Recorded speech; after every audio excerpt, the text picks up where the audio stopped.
तो national metrology conclave में इस वक्त पीएम मोदी संबोधित कर रहे हैं, सीधा रुख करते हैं। लेकिन साथ साथ क्वालिटी भी उतनी ही महत्वपूर्ण है, यानी स्केल भी बढ़े और साथ साथ स्टैंडर्ड भी बढ़े। हमें दुनिया को केवल भारतीय उत्पादों से भरना नहीं है, ढेर नहीं खड़े कर रहे हैं। हमें भारतीय उत्पादों को खरीदने वाले हर एक कस्टमर का दिल भी जीतना है और दुनिया के हर कोने में दिल जीतना है। मेड इन इंडिया की न केवल ग्लोबल डिमांड हो बल्कि ग्लोबल एक्सेप्टेंस भी हो, ये हमें सुनिश्चित करना है। हमें ब्रांड इंडिया को क्वालिटी, क्रेडिबिलिटी के मजबूत स्तंभों पर और मजबूत बनाना है। साथियों, मुझे खुशी है कि भारत अब इस दिशा में तेजी से आगे बढ़ रहा है। आज भारत दुनिया के उन देशों में है जिनके पास अपना नेविगेशन सिस्टम है। नाविक से भारत ने ये उपलब्धि हासिल करके दिखाई है। आज इसी और एक और कदम बढ़ा है।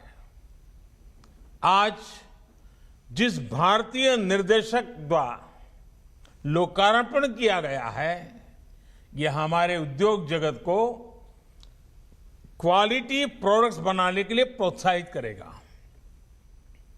अब food, edible oils, minerals, heavy metals, pesticide, pharma और टेक्सटाइल ऐसे अनेक क्षेत्रों में अपने सर्टिफाइड रेफरेंस मटेरियल सिस्टम को मजबूत करने की तरफ हम तेजी से आगे बढ़ रहे हैं।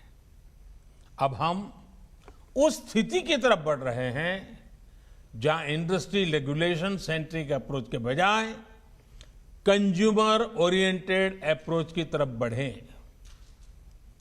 इन नए मानकों से देश भर के जिलों में वहां के लोकल प्रोडक्ट को ग्लोबल पहचान दिलाने का अभियान है। उसको बहुत लाभ मिलेगा।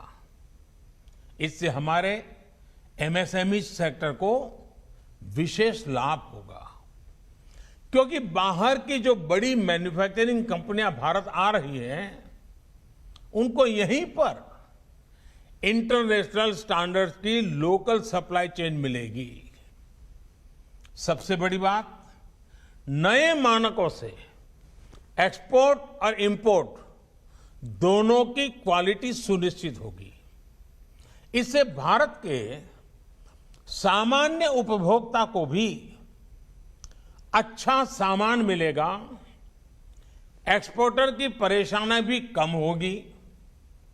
यानी हमारा प्रोडक्शन, हमारे प्रोडक्ट्स क्वालिटी में जितने बेहतर होंगे, उतनी ही ताकत देश की अर्थव्यवस्था को मिलेगी। साथियों, अतीत से लेकर वर्तमान तक आप कभी भी देखें, जिस देश ने साइंस को जितना आगे बढ़ाया है, वो देश उतना ही आगे बढ़ा है। ये साइंस, टेक्नोलॉजी और इंडस्ट्री का वैल्यू क्रिएशन साइकिल है। साइंस से कोई आविष्कार होता है तो उसी के प्रकाश में टेक्नोलॉजी विकसित होती है और टेक्नोलॉजी से इंडस्ट्री खड़ी होती है, नए उत्पाद तैयार होते हैं, नए आइटम निकलते थे, प्रोडक्ट निकलते हैं। इंडस्ट्री फिर नए रिसर्च के लिए साइंस में इन्वेस्ट करती है और ये साइकिल नई संभावनाओं की दिशा में आगे बढ़ती जाती है। सीएसआईआर एनपीएल ने भारत के इस वैल्यू साइकिल को आगे बढ़ाने में अहम भूमिका निभाई है। आज जब देश आत्मनिर्भर भारत के लक्ष्य को लेकर आगे बढ़ रहा है, तब साइंस से मास मैन्युफैक्चरिंग की इस वैल्यू क्रिएशन साइकिल, इसका महत्व और बढ़ जाता है। इसलिए सीएसआईआर को इसमें बड़ा रोल निभाना होगा।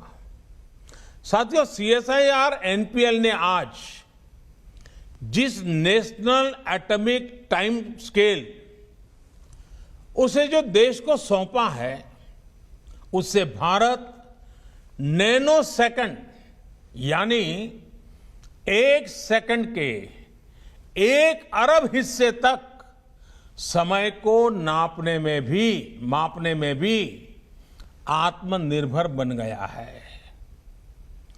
2.8 नैनो सेकंड इसका ये एक्यूरेसी लेवल हासिल करना अपने आप में बहुत बड़ा सामर्थ्य है।